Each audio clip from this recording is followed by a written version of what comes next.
대림절 둘째 주일을 맞이하면서 올해 마지막 달 12월을 맞이했습니다.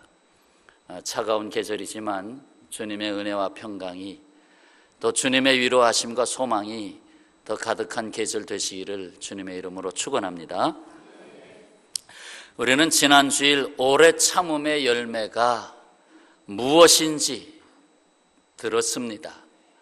흔히 그냥 말뜻 그대로 오래 참으면 되지, 그게 아니라 모든 말씀을 사랑에 결부시키고 있습니다. 그래서 오래 참음이라는 것은 내가 사랑하기 힘든 사람에 대해서 결코 포기하지 않는 행위다.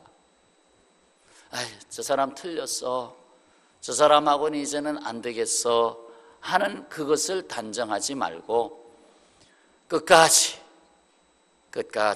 포기하지 않는 것. 왜? 내가 힘들고 내가 넘어지고 내가 죄를 짓고 내가 못난 사람이 되었을 때에 하나님이 나를 포기하셨느냐 하는 겁니다. 하나님이 나를 포기하지 않지 않았느냐, 그러니 나도 포기하지 말아야 되겠다.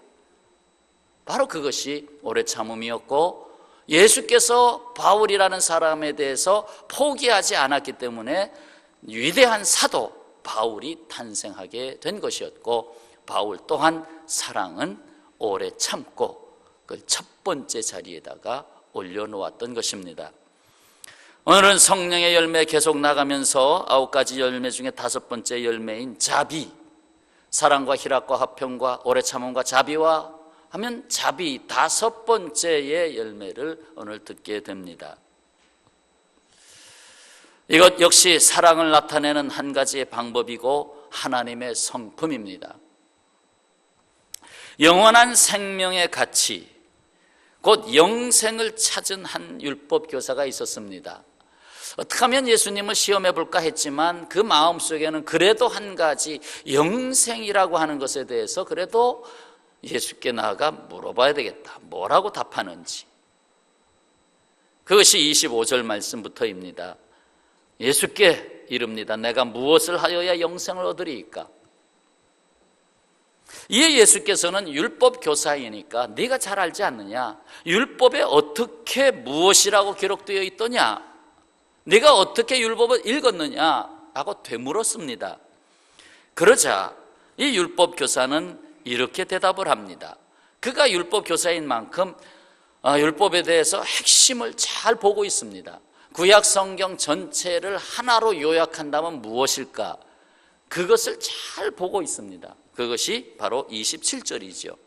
대답하여 이르되 내 마음을 다하며 목숨을 다하며 힘을 다하며 뜻을 다하여 주 너의 하나님을 사랑하고 또한 내 이웃을 내 자신과 같이 사랑하라 하였나이다.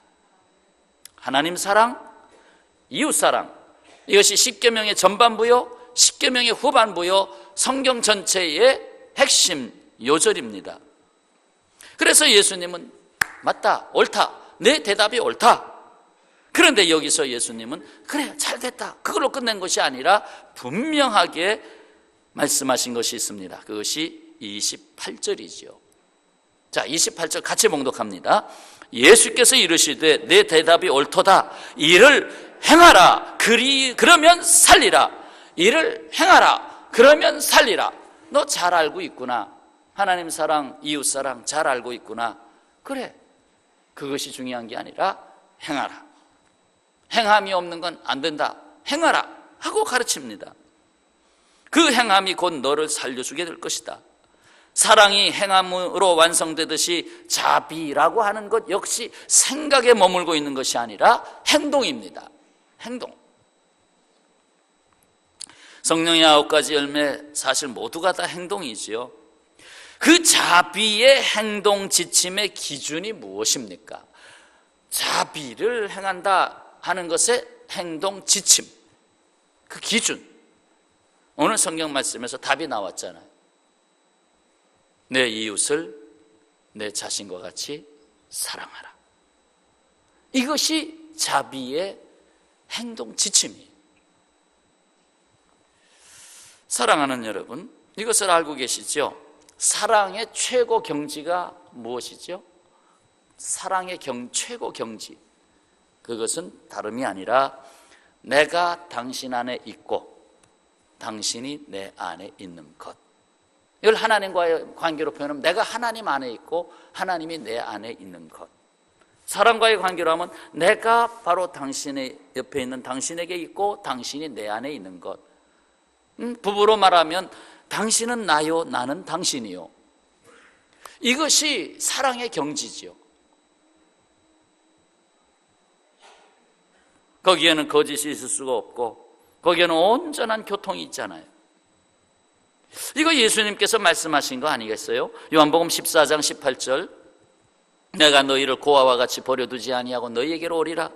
조금 있으면 세상은 다시 나를 보지 못할 것이로되 너희는 나를 보리니 이는 내가 살아있고 너희도 살아있겠음이라. 그 날에는 내가 아버지 안에, 너희가 내 안에, 내가 너희 안에 있는 것을 너희가 알리라. 이것이 주님이 원하시는 것이었거든요. 그 자비라고 하는 것은 다른 사람의 삶 속에 내가 들어가는 것이다.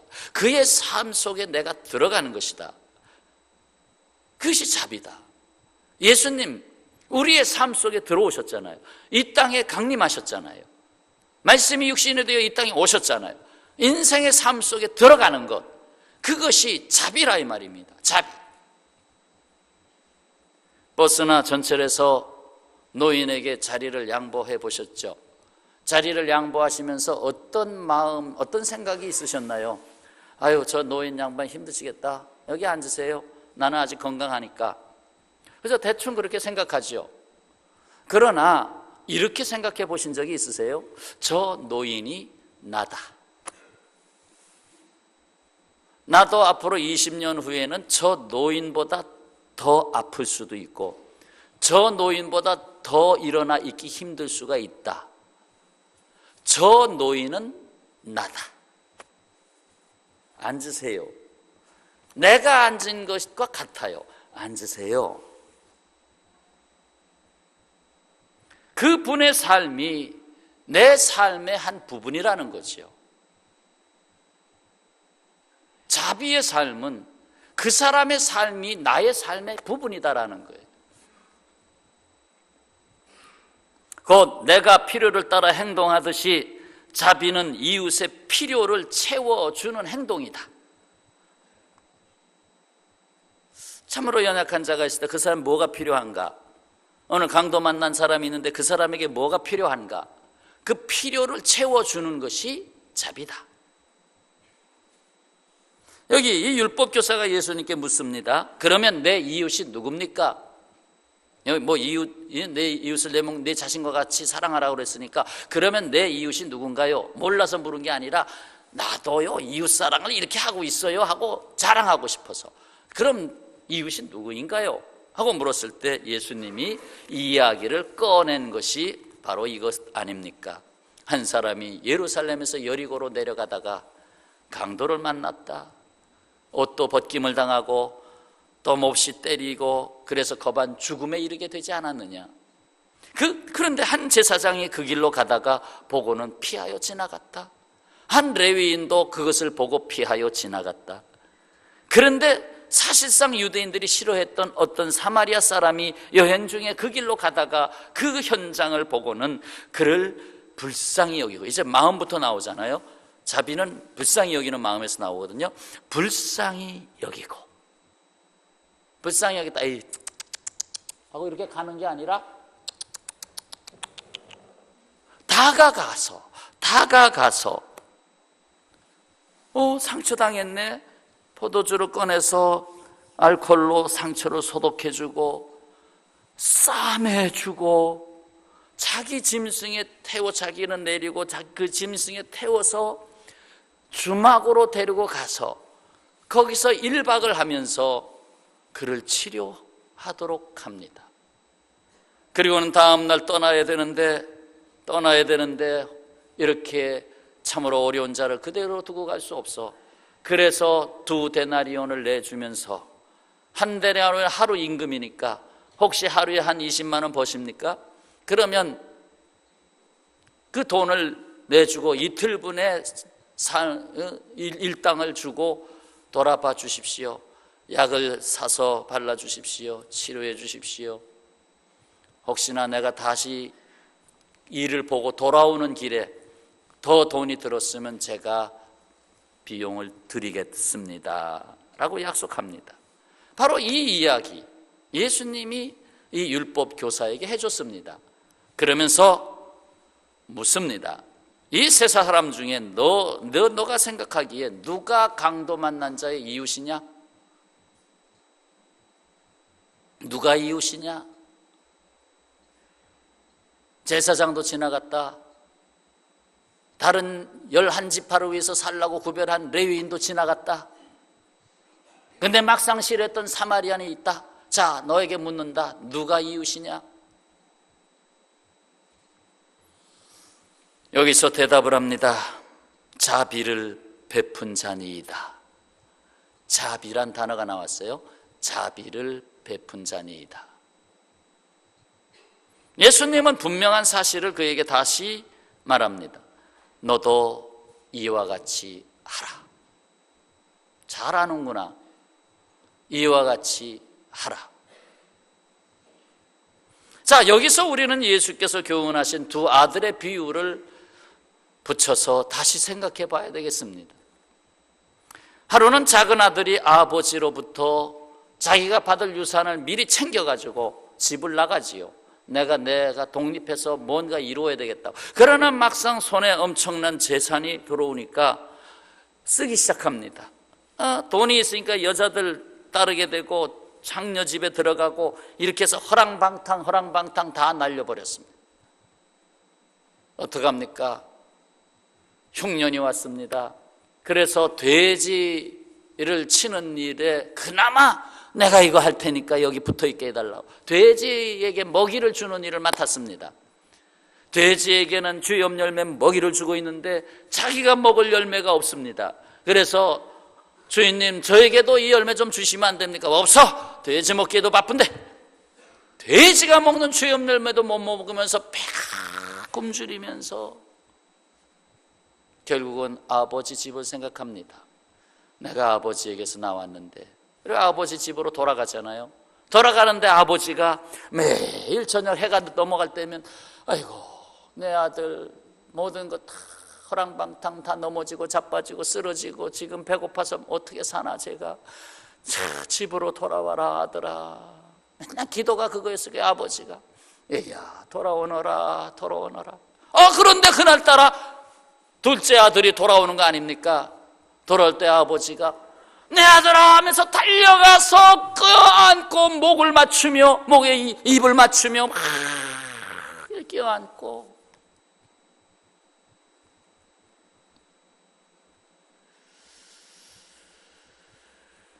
자, 아버지는 돌아온 아들에게 모든 필요를 채워줬습니다.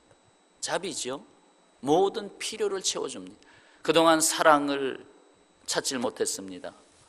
창녀는 옆에 있었지만 사랑해 주는 사람은 없었습니다. 사랑을 다시 채워줬습니다. 내 아들아. 꽉 껴안아 줍니다. 그리고 아들의 자리를 회복시켜 주십니다. 그리고 식탁 공동체에 앉게 해주셔서 다시 그 식탁의 즐거움을 나누게 합니다. 그런데 여기서 주목할 사람이 있지 않습니까? 바로 맏아들. 여전히 밭에서 일하고 아버지 밑에 있었던 맏아들. 왜? 그 밑에 있으면 아버지 유산이 다 자기 거니까. 그는 자신의 의로 가득 차 있었습니다. 그래서 동생에게 베풀 자비가 없었습니다. 오히려 자기 것이 많으면 자비를 베풀어야 되는데 그렇지 않았습니다. 나는 내가 할 일을 했고 내 동생은 자기가 할 일에 실패한 자로 나에게 돌아와서 내 재산까지 축내 이미 동생이 가져갈 재산은 다 가져갔는데 왜 돌아와? 죽어도 바깥에서 죽어야지. 왜 돌아와? 하면서 자비를 베풀 수가 없었습니다. 자기는 완전하고 자기 의로 가득 차 있었던 맏아들이었습니다. 자비를 베풀 수도 없고 자비를 받을 자격도 없다는 거예요. 이 마다들의 문제는 자기가 자비를 받은 존재라는 것을 잊고 있었다는 데 있습니다. 내가 지금도 자비를 받고 있던 아버지로부터 자비를 받고 있다는 걸 모르고 있었습니다. 사도 바울은 디도에게 보낸 편지에서 이렇게 말씀합니다. 디도서 3장 4절에 우리 구주 하나님의 자비와 사람 사랑하심이 나타날 때에, 곧 하나님의 자비와 사랑이 나타나실 때 우리를 구원하시되 우리가 행한 바 의로운 행위로 말미암지 아니하고, 의로운 행위로 말미암지 아니하고 오직 그의 긍휼하심을 따라 중생의 씻음과 성령의 새롭게 하심으로 하셨다. 결국 자기 의로 설 자가 없고 항상 씻어야 되고 항상 새로워져야 할 인생이다. 무엇을 말씀합니까? 하나님의 긍휼하심이 없이는 누구도 구원받을 수가 없고 결국 우리의 인생은 하나님의 자비와 사랑의 나타나심의 표현이 됐다는 것입니다. 다시금 두 아들의 비유로 돌아갑니다. 동생의 형이 되기를 거부했습니다. 맏아들이 스스로 의롭다고 생각하는 맏아들은 아버지에게 따집니다. 자기 의에 빠진 그는 자비를 베푸는 형이 되지 못하고 자신에게 돌아온 동생 때문에 내 재산에 축이 나지 않을까 계산하고 있습니다. 밭에서 일하다가 돌아온 맏아들 귀에 풍악 소리가 들립니다. 춤추는 소리가 들립니다. 이게 웬 종에게 묻습니다. 예, 이러쿵 저러쿵 합니다. 동생이 돌아와서 지금 살찐 송아지를 잡았습니다. 이 장면을 누가복음 15장에서 이렇게 기록하잖아요. 당신의 동생이 돌아왔음에 당신의 아버지가 건강한 그를 다시 맞아들이게 됨으로 인하여 살찐 송아지를 잡았나이다. 그가 노하여 들어가고자 하지 아니하거늘 아버지가 나와서 권한대 아버지께 대답하여 이르되 내가 여러 해 아버지를 섬겨 명을 어기미었거늘 나는 의로운 자로 살았거늘 내게는 염소 새끼라도 하나 주어 내게는 자비를 베풀어서 나와 내 벗으로 즐기게 하신 일이 없더니 아버지의 살림을 창녀들과 함께 삼켜버린 이 아들이 돌아오매 조금도 의로움이라고 하고는 없는 이 당신의 둘째 아들이 돌아오매 이를 위하여 살진 송아지를 잡으셨나이다.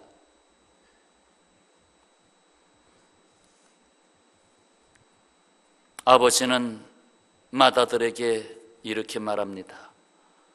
집으로 들어와라. 지금 내 동생이 들어와서 잔치가 벌어졌으니 들어와라. 내가 들어오지 아니하면 잔치 분위기를 망친다. 들어와라. 다시 말해서 동생으로 받아들이라는 거죠.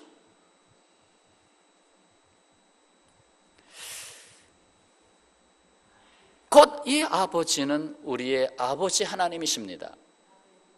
이 아버지 하나님이 자기 의에 사로잡혀 자비를 베풀지 않는 사람을 향하여 뭐라고 하십니까? 아버지가 이르되 예 너는 항상 나와 함께 있으니 예 너는 나와 항상 함께 있으니 무슨 말입니까? 내가 지금 존재하고 있는 것은 나 때문에 존재하는 거 잊었느냐? 지금까지 내가 살아온 것이 내가 너와 함께 하고 있는 것이 아니냐? 내 것이 다 내 것이로되 내 것이 다 내 것이로되 이 말은 이렇게 바꿀 수 있지 않아요? 네가 갖고 있는 모든 것이 다 내 것이다. 내 것을 네가 갖고 있는 것이다. 너의 생명이 내가 너에게 준 것이다. 내가 이 세상을 살아갈 의욕도 내가 너에게 준 것이다. 이 세상을 살아갈 생명의 가치도 내가 너에게 준 것이다. 내가 너에게 가족을 줬다. 내가 너에게 미래를 줬다. 내가 너에게 영생을 줬다. 내가 너에게 천국을 줬다. 내 것이 다 내 것이다. 자비를 받은 것을 몰라요. 그리고 내 앞에 있는 동생은 죽었다가 살아났다. 잃었다가 다시 얻었다. 즐거워해야 되지 않겠느냐? 내가 잃었던 동생을 다시, 여기서 내 동생을 다시 보지 않느냐? 즐거워해야 되지 않느냐?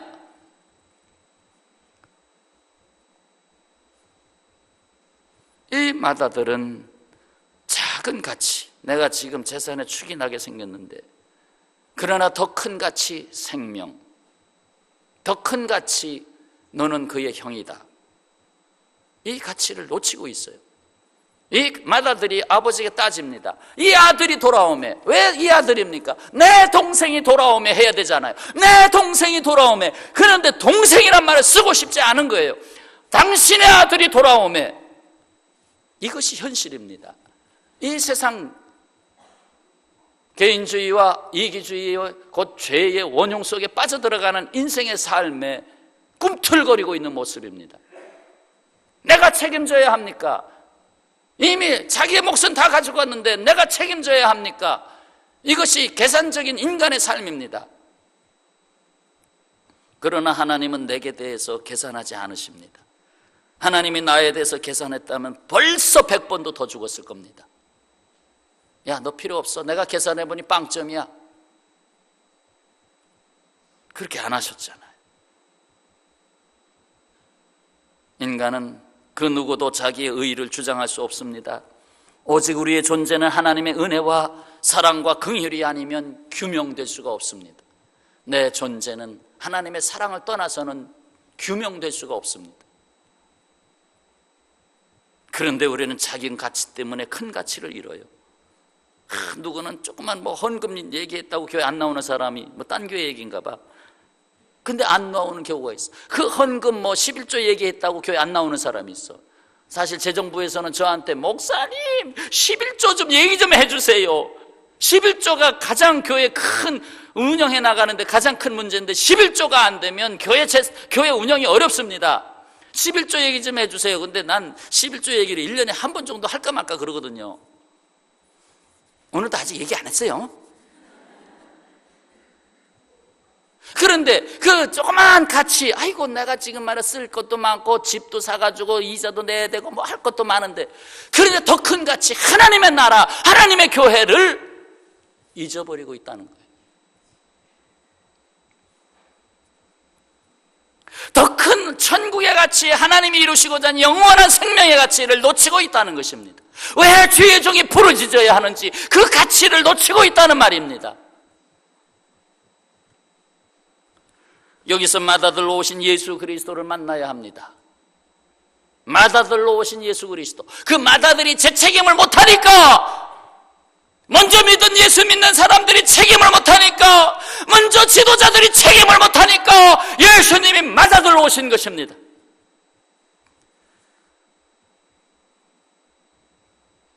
정욕과 안목에 빠졌던 우리 인생을 살려주시기 위해서 하나님의 아들 곧 온 세상의 마다들로 예수님이 오셨습니다.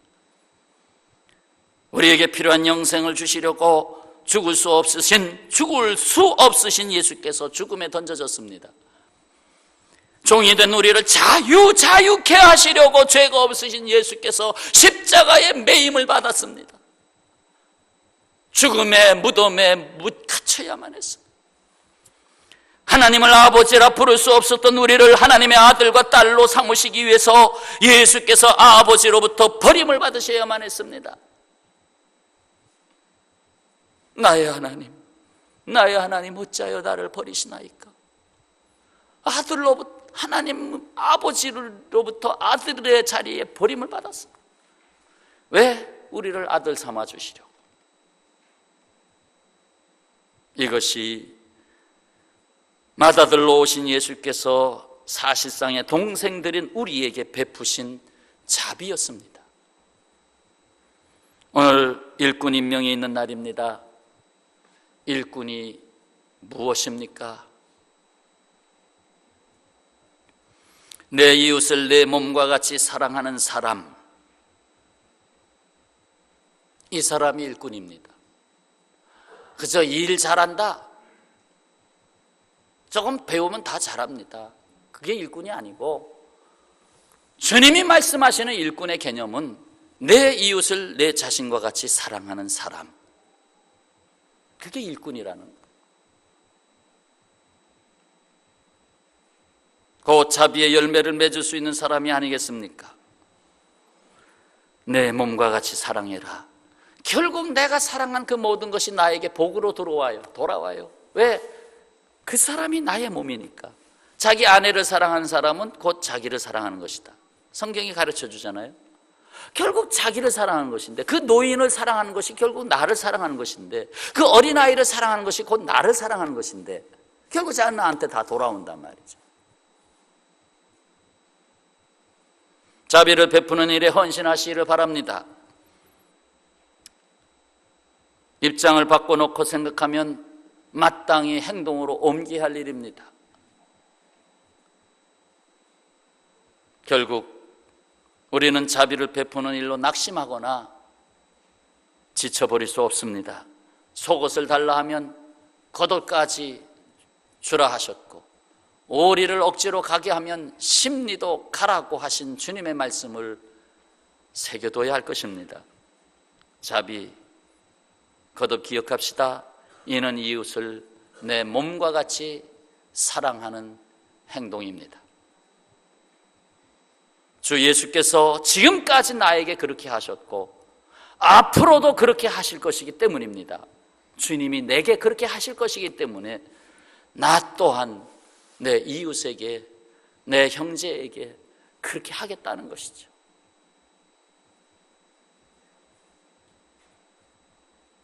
주님은 우리를 위해 목숨을 내어 주시면서까지 하시면서도 아까워하지 않으셨습니다. 당신의 몸이 십자가에 달려 죽으시는 것을 아까워하지 않으셨습니다.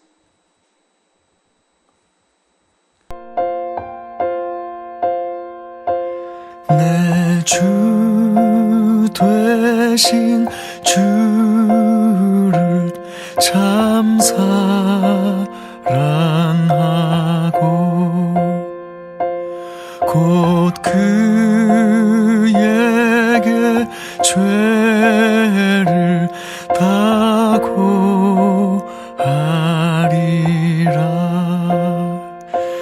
그는 은혜를 주신 내 예수시니 이전보다 더욱 사랑합니다.